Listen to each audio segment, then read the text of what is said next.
Bonjour à tous et bienvenue à votre édition L'Info. En Syrie, l'attaque terroriste qui a visé hier jeudi à Homs une académie militaire a fait plus de 100 morts, dont des femmes et des enfants, selon une source officielle.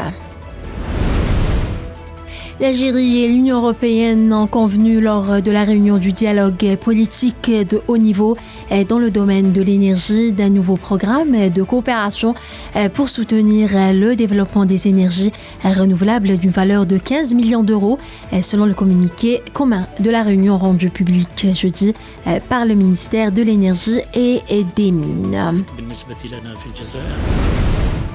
3 Palestiniens sont tombés au martyre hier jeudi, assassinés par des éléments de l'armée sioniste dans le nord de la Cisjordanie occupée.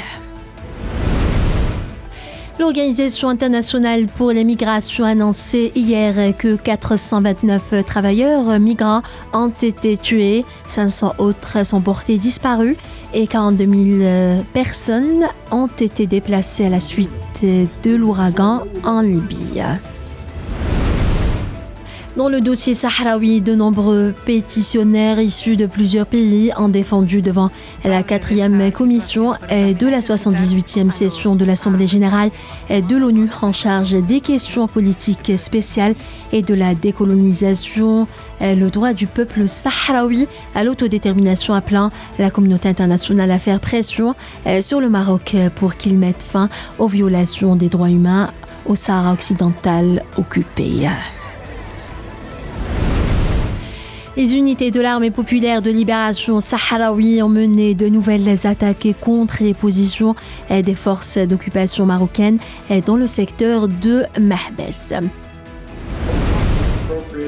Le président des États-Unis, Joe Biden, a assuré jeudi qu'il était légalement contraint de poursuivre la construction d'un mur frontalier avec le Mexique, une mesure phare de son prédécesseur Donald Trump et que l'actuel président américain a toujours vivement critiqué. 30 éléments du mouvement terroriste Chebab ont été éliminés, plusieurs autres blessés dans de violents affrontements entre le groupe terroriste et l'armée nationale. 11 personnes ont trouvé la mort et une quarantaine d'autres ont été blessées dans 2 incendies distincts survenus ce vendredi en Inde. Le Royaume-Uni a annoncé hier renforcer sa coopération avec plusieurs pays de l'Union européenne ainsi qu'avec la Serbie et l'Albanie pour lutter contre l'immigration irrégulière à l'occasion d'un sommet de la communauté politique européenne à Grenade dans le sud de l'Espagne. Voilà, c'est la fin de ce bulletin d'information. Merci à vous tous de l'avoir suivi et à demain.